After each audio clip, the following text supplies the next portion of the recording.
Good afternoon Shreya. काफ़ी selective buying यहाँ पे म्यूचुअल फंड्स की तरफ से देखने को मिली है, क्योंकि वॉलेटाइल मार्केट था पिछले कुछ समय थे, जिसकी वजह से म्यूचुअल फंड ने अपने झोली में कैश को संभाल के रखा है। और मई के आंकड़े आपको यही इंडिकेट करेंगे। नॉर्मली म्यूचुअल फंड हाउसेस के पास 2 से 2.5 लाख करोड़ तक का कैश अवेलेबल होता है, लेकिन मई के महीने में यही आंकड़ा ऑलमोस्ट 4 लाख पार जाते हुए नजर आया। एयूएम के तौर पर देखें तो 5% का कैश जो है वो अभी म्यूचुअल फंड के पास अवेलेबल है। अब किसके पास कितना कैश है वो देख लेते हैं। सबसे ज्यादा कैश एयूएम के परसेंटेज के तौर पर इन्वेस्को म्यूचुअल फंड के पास है। 16% आंकड़ा आपको नजर आएगा। 22,800 करोड़ का कैश यहां पर म्यूचुअल फंड के पास रखा हुआ है।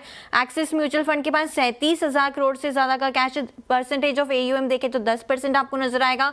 डीएसपी और एसबीआई म्यूचुअल फंड की भी बात करें तो 6 से 7% का एयूएम अभी भी उनके पास कैश के तौर पर रखा हुआ है। In fact ICICI prudential mutual fund की बात करें तो 60,000 करोड़ का कैश अवेलेबल है।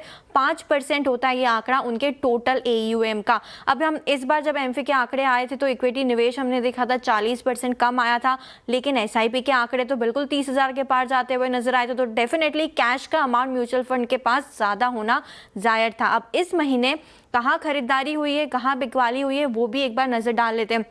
करीबन 400 शेयर्स में खरीदारी देखने को मिली है और 315 शेयर्स ऐसे थे जहां पे थोड़ा म्यूचुअल फंड ने अपना हाथ जो है वो हल्का किया है। 7 ऐसे फंड्स थे जहां पे ग्रो की एंट्री होती हुई नजर आई है। मतलब ग्रो के शेयर में 7 म्यूचुअल फंड स्कीम्स ने खरीदारी की और यही स्टॉक आपको सबसे ऊपर नजर आएगा।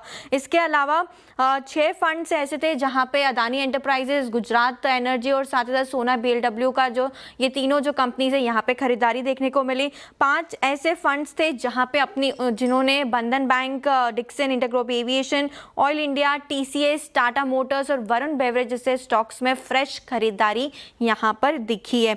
म्यूचुअल फंड्स ने खरीदारी की है तो डेफिनेटली बिकवाली भी कहीं की होगी, और बिकवाली जहां पे कंप्लीटली एग्जिट ले लिया है म्यूचुअल फंड्स ने, वहां पे आपको कुछ नाम नजर आएंगे। सीडीएसएल, यूबीएल, ऑलरेडी यूबीएल का स्टॉक 52 वीक लो पे कारोबार कर रहा है। Muthoot Finance, ABB, BEL, AB Capital, AU Small Finance में देखें तो यहाँ पर भी थोड़ी हिस्सेदारी म्यूचुअल फंड्स की तरफ से कम होती हुई नजर आई है।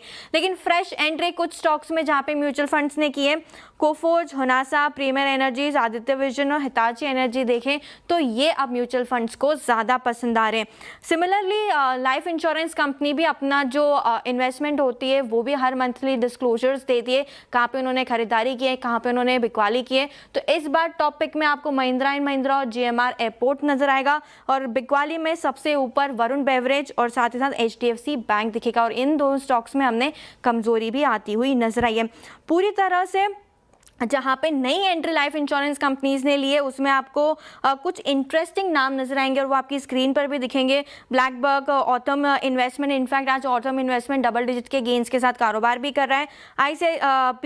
यहाँ पे फिजिक्स वाला, पीबी फिनटेक, अबाउट इंडिया भी देखें तो यहाँ पर fresh entry life insurance companies ने ली है। और पूरी तरह से लोडा, पॉलीमेडिक्योर, कोरोमंडल, सीडीएसएल और रेमको सीमेंट्स जैसे कुछ स्टॉक्स हैं जहाँ पर एग्जिट जो है म्यूचुअल फंड कंपनीज ने ले लिए। तो कैश नॉर्मली 2 से 2.5 लाख करोड़ होता है म्यूचुअल फंड्स के नॉर्मली म्यूचुअल फंड्स के पास, लेकिन यही आंकड़ा मई के महीने में ऑलमोस्ट 4 लाख करोड़ पार जा चुका है। मतलब हो सकता है म्यूचुअल फंड्स और आगे चल के खरीदारी करें।